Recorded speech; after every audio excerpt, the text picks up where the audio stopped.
He escaped for the 7th time on the winter solstice. The royal guards found Prince Aldrich's bed empty at dawn, again, the blankets arranged in a small lump that might have fooled someone who wasn't looking closely.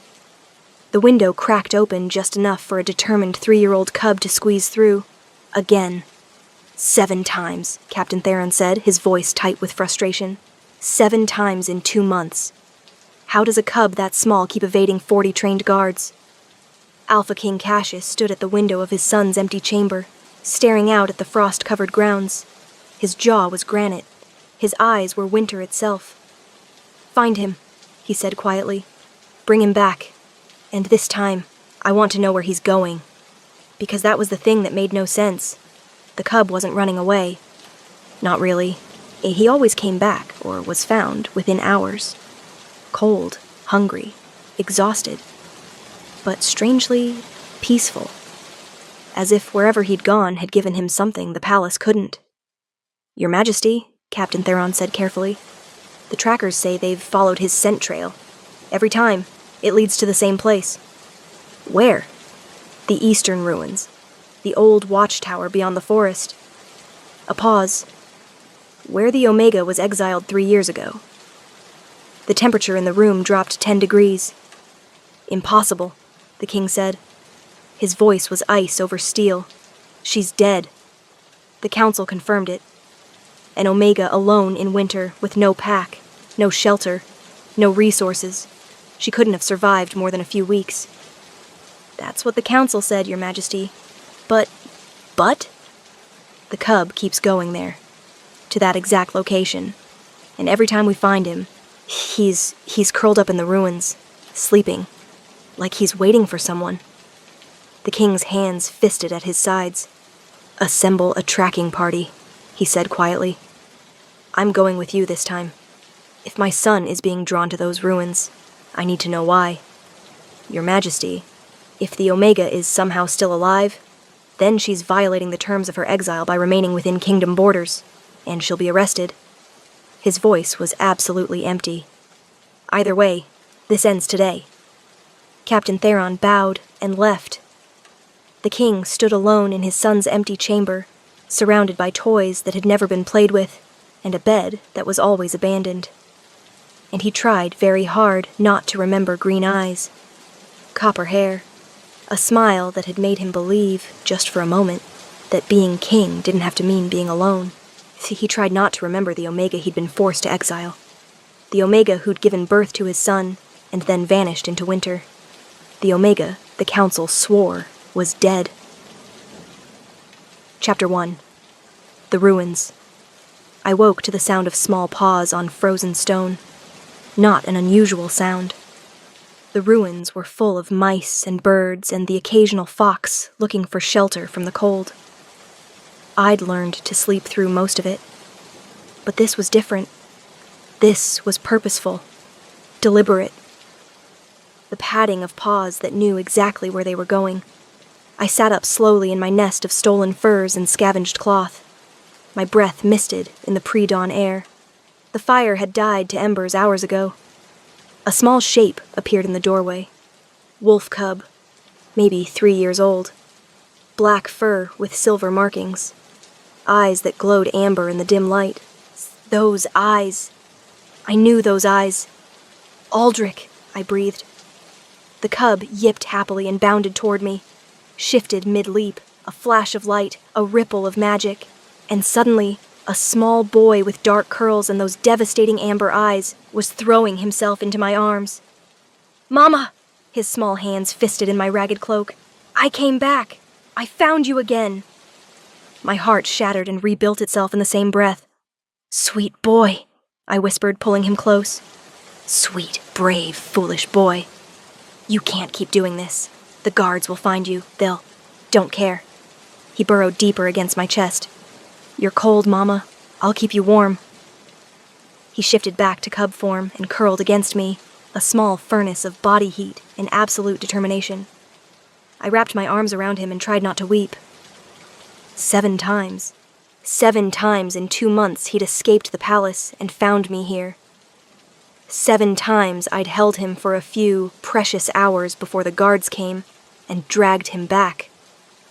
7 times I'd watched them take my son away while I hid in the shadows, invisible, forgotten, dead, according to the council. And that's how I needed to stay. Because if Alpha King Cassius knew I'd survived, if he knew I was still alive, still within his territory, still breathing the same air as the son I'd been forced to abandon, the consequences would be worse than death. "Tell me a story, Mama," Aldrich mumbled against my chest, already half asleep, exhausted from his journey through the forest. "What kind of story?" "The one about the moon and the wolves. The old story. The one I'd told him every night during the 3 months I'd been allowed to nurse him before the exile." 3 months. That's all they'd given me. 3 months to bond with my son before the council declared me unfit, before they named me a threat to the crown, before they banished me to the wilderness to die. I'd survived out of spite, out of desperate hope, out of the faint, impossible dream that someday, somehow I'd see my son again. I never imagined he'd be the one to find me. "Once upon a time," I began softly, "the moon loved the wolves." I was halfway through the story when I heard it. Voices, distant but growing closer. Guards. Tracks led this way. How does he keep finding this place? The king wants answers. The king. My blood turned to ice. Cassius was here. Coming here. From to these ruins, where I was holding our son. Aldrich. I shook him gently. "Baby, you need to wake up. You need to go to them. They're coming for you." "Don't want to go." He clung tighter. "Want to stay with you." "I know, sweetheart. I know. But if they find us together," my voice broke, "please, go to them. Pretend you were alone. Tell them you were just exploring. Don't tell them about me." "But Mama, please." I kissed his forehead. "For me. Be brave one more time." He looked at me with eyes too old for his small face. Eyes that had seen too much. Understood too much. "Will you be here next time?" he whispered. "When I come back?" "Always." A promise I had no right to make. "I'll always be here." He shifted to cub form, licked my hand once, then trotted toward the doorway. I pressed myself into the shadows of the ruined watchtower and tried to become invisible. Tried to disappear the way I'd been disappearing for 3 years. But then Aldrich stopped, looked back at me, and howled.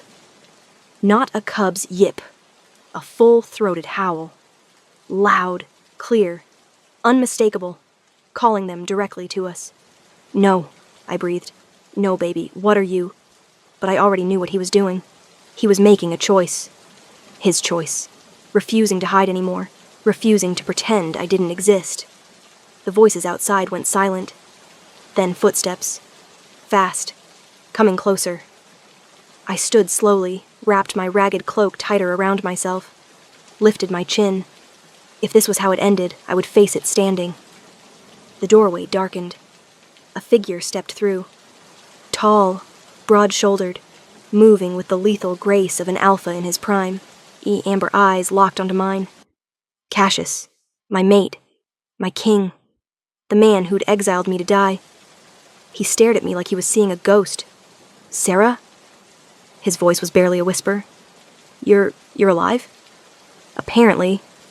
My voice was steady despite my racing heart. "Surprise. Want to know why an Alpha King exiled his own mate?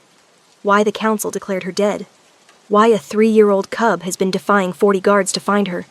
Stay with me, because this secret is about to tear a kingdom apart." Chapter 2.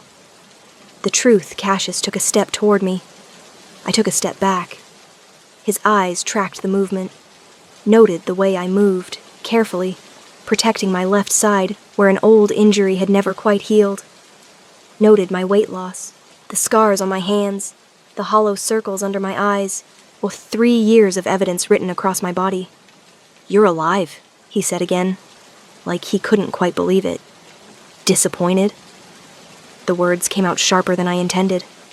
"Disappointed?" He looked at me like I'd struck him. "Sarah, we all thought..." He stopped. Started again. The scouts reported back that you'd died, that they found evidence of—" His voice broke. "They said you were gone. They lied." I moved to put myself between him and Aldrich. Or the council lied to them. One of the two. The council wouldn't. The council wanted me dead, Cassius. They made that very clear when they exiled a nursing mother in the middle of winter with nothing but the clothes on her back. My hands clenched. Did you really think I'd survive that? Or were you counting on nature to do what the execution block couldn't? His face went white. I didn't want you exiled. I fought them. I argued for hours. But in the end, you signed the decree. I met his eyes. You chose the crown over your mate. You chose the council's approval over our family. I chose my son's safety, his voice cracked. They said, Sarah, they said if I refused the exile, they'd declare Aldrich illegitimate. Strip him of his title. Remove him from succession. They said... He stopped. Swallowed hard. They said they'd kill him rather than see an Omega's bastard sit on the throne. The world tilted. What? The council. Half of them anyway. The old guard. They didn't want an Omega Luna. Didn't want Omega blood in the royal line. His eyes were desperate. So they gave me a choice. Exile you, or claim Aldrich as my sole heir conceived through a temporary arrangement and preserve his life.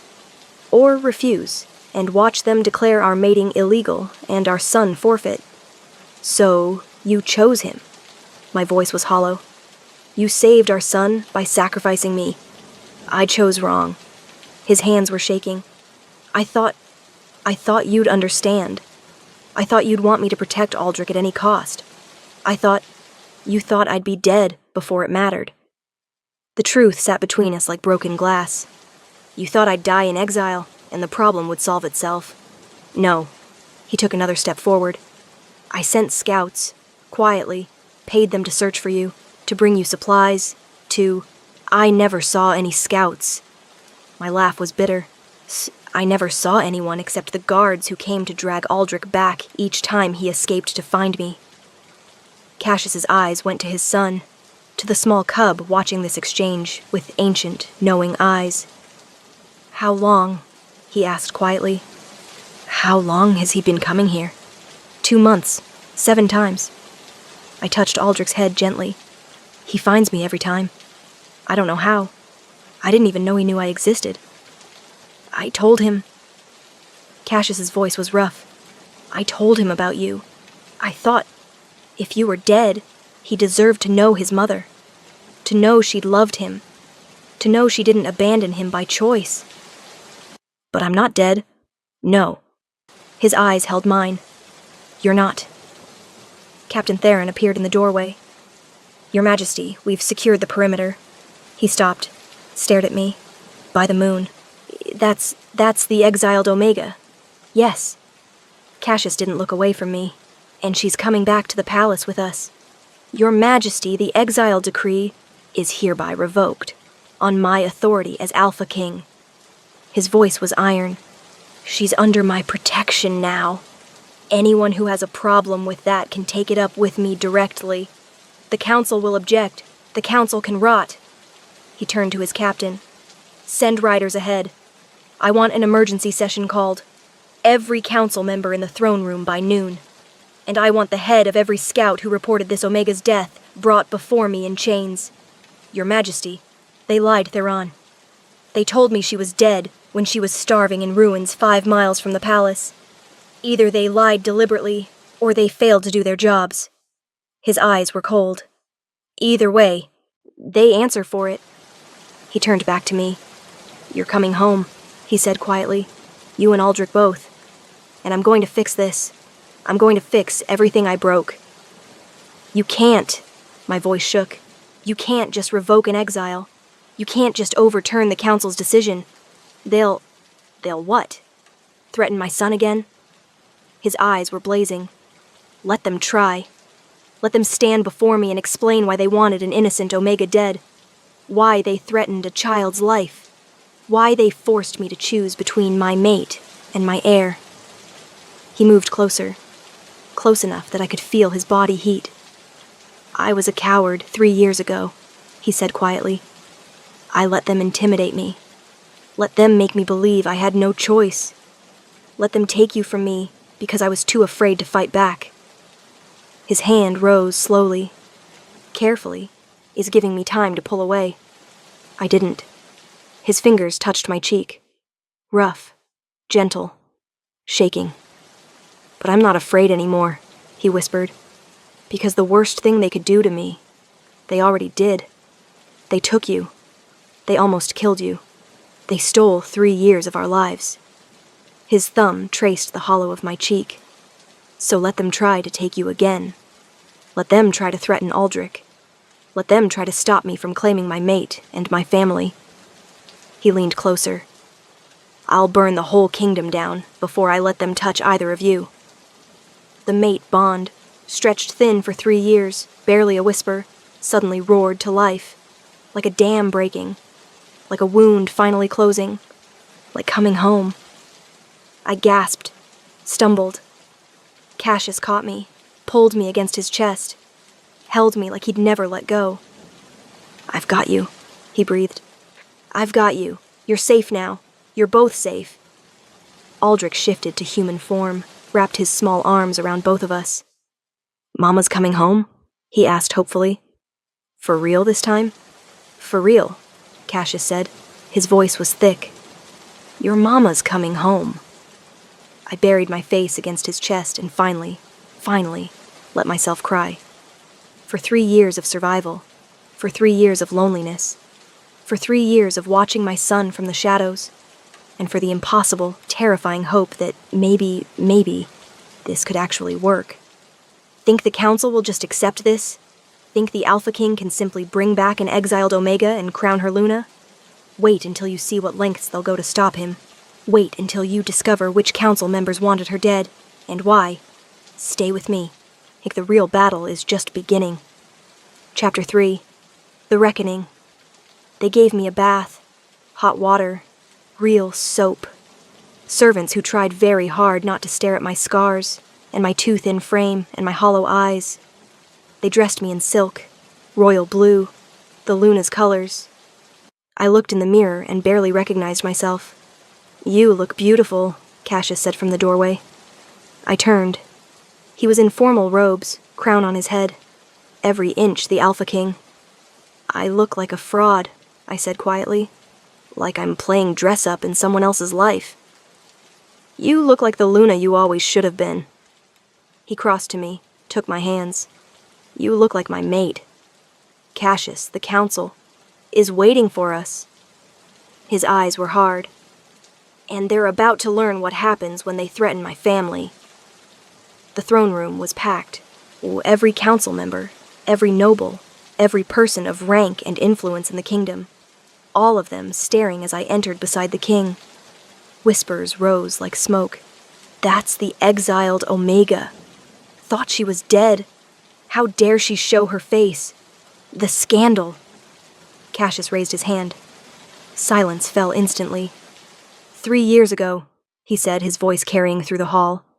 This council advised me to exile my mate. They said she was a threat to the crown, a danger to my heir. They said an Omega Luna would weaken the bloodline. He looked at each council member in turn. I was a fool to listen. Murmurs erupted. Your Majesty, Lord Garrett. Cassius's voice cut like a blade. You were vocal in your opposition to my mating. You argued that Omega blood would contaminate the royal line. You pushed hardest for exile. Lord Garrett stood. Your Majesty, I was acting in the kingdom's best interests. Were you? Cassius descended from the throne. Because I've been reviewing records. Interesting records. About payments made to certain scouts. About reports filed claiming the Omega's death when she was very much alive. Garrett's face went pale. I've also been reviewing the laws regarding exile, Cassius continued. Did you know there's a provision? One that states if an exiled individual survives beyond 1 year, the exile is automatically considered unjust and must be reviewed? He turned to the full council. My mate has survived 3 years. 3 years of winter, starvation, and isolation. 3 years that should have killed her. His eyes found mine. but she's stronger than any of us imagined.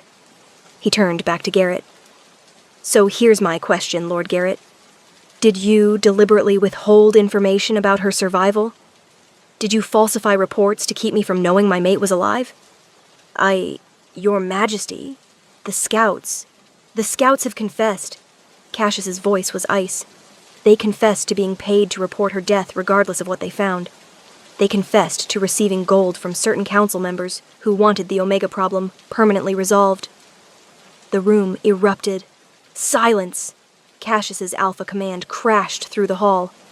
Every wolf went still. Lord Garrett, Lord Thaddeus, Lady Morgana. He named them one by one. You conspired to ensure my mate's death. You threatened my heir. Yes, you manipulated me into exile based on lies and fear. He returned to the throne. Sat. Let the weight of the crown and his authority settle over the room. The penalty for conspiracy against the crown is death, he said quietly. Garrett fell to his knees. Your Majesty, please. We were protecting the kingdom, protecting the bloodline. You were protecting your own power. Cassius's eyes were cold. You knew an Omega Luna would prioritize pack welfare over political games. You knew she'd push for reforms, changes, things that would threaten your influence. He stood. So you removed her. And you would have killed my son too, if given the chance. Aldrich stepped forward from where he'd been standing with his nursemaid. Small, brave, absolutely fearless. That Omega is my mama, he said clearly, his child's voice carrying through the silent hall. And she's strong, and she's kind, and she survived because the moon wanted her to live. He looked at Lord Garrett. You're the one who's weak, he said, because you were afraid of her. The hall was so silent you could hear breathing. Cassius looked at his son with such fierce pride, I thought my heart would burst. Lord Garrett, Lord Thaddeus, Lady Morgana, you are stripped of your titles, your lands, and your positions on this council. You are exiled from this kingdom immediately, and if you ever return, his eyes were winter itself. I will consider it an act of war. Guards moved forward, arrested the 3 council members who'd orchestrated my exile. As for the rest of you, Cassius said, addressing the remaining council, let me be absolutely clear. Acera is my mate, my chosen Luna, the mother of my heir. She will be crowned within the week. He held out his hand to me. And anyone who has a problem with that can leave now. Because I'm done letting fear and politics dictate who deserves protection in this kingdom. I took his hand, climbed the steps to the throne, stood beside him. I present to you, Cassius said, Luna Sera, your queen. The hall erupted, but this time, not with objections, with cheers. Aldrich ran up the steps and threw himself at both of us. We caught him, held him between us. A family, finally, whole. Epilogue. 6 months later, I found Aldrich in the gardens at dawn. He was supposed to be sleeping, but old habits die hard. The cub, who'd spent 2 months escaping palaces, still woke before sunrise sometimes. Can't sleep? I asked quietly. He looked up from where he was examining a frost-covered flower. I dreamed about the ruins, he said. About when I used to come find you. Bad dream? No, he smiled. Good dream, because you were there, and you didn't have to hide anymore. I pulled him into my arms. He was getting bigger, stronger. The nursemaid said he'd shot up 3 inches since I'd returned. I'm sorry, I said quietly, for all those months, for not being here, for don't be sorry, Mama. He looked at me with eyes too wise for his age. You survived. You stayed alive so you could come back. That's the bravest thing ever. Footsteps behind us. Cassius appeared, wrapped in a sleeping robe, looking worried. I woke up and you were both gone. He stopped, saw us, relaxed. Should have known you'd be together. Old habits, I said. He sat beside us on the garden bench, pulled us both close. The council approved the new welfare laws yesterday, he said. The ones you proposed, protection for Omegas, restrictions on exile, requirements for council transparency. They approved them? I stared at him. All of them? All of them, he smiled. Turns out, when you remove the corrupt members and replace them with people who actually care about the pack's well-being, progressive laws become a lot easier to pass. I leaned against him, felt Aldrich curled between us. 3 years ago, I'd been dying in ruins, abandoned and forgotten. Now I was here, crowned, protected, home. Thank you, I whispered, for finding me, for fighting for us, yet for being brave when it mattered. Thank Aldrich, Cassius said. He's the one who refused to give up, who kept escaping, who knew you were alive when everyone else had given up hope. I looked at our son, at the small, fierce cub who'd defied a kingdom to find his mother. How did you know? I asked him. How did you know I was alive? That I was in those ruins? Aldrich tilted his head thoughtfully. I dreamed about you, he said simply. Every night. You sang me the moon song, and I followed the singing until I found you. The mate bond. Of course. Even as a cub, even across miles of separation, he'd felt the bond between us. Followed it home. You're extraordinary, I told him. You know that? I know, he grinned. Papa tells me all the time. Cassius laughed. The sound was lighter than I'd ever heard it. Come on, he said. Let's go back to bed. We can watch the sunrise from there. Together? Aldrich asked hopefully. Together, I confirmed. Always together now. We walked back to the royal chambers as dawn broke over the palace. A king, a queen, a prince who'd been brave enough to defy the world. The council had tried to break us. They'd failed, because blood recognizes its own. And no crown, no exile, no conspiracy could sever the bonds that mattered most. Love, family, home. The things worth escaping palaces for. The things worth surviving impossible winters for. The things worth fighting kingdoms for. And we had all three.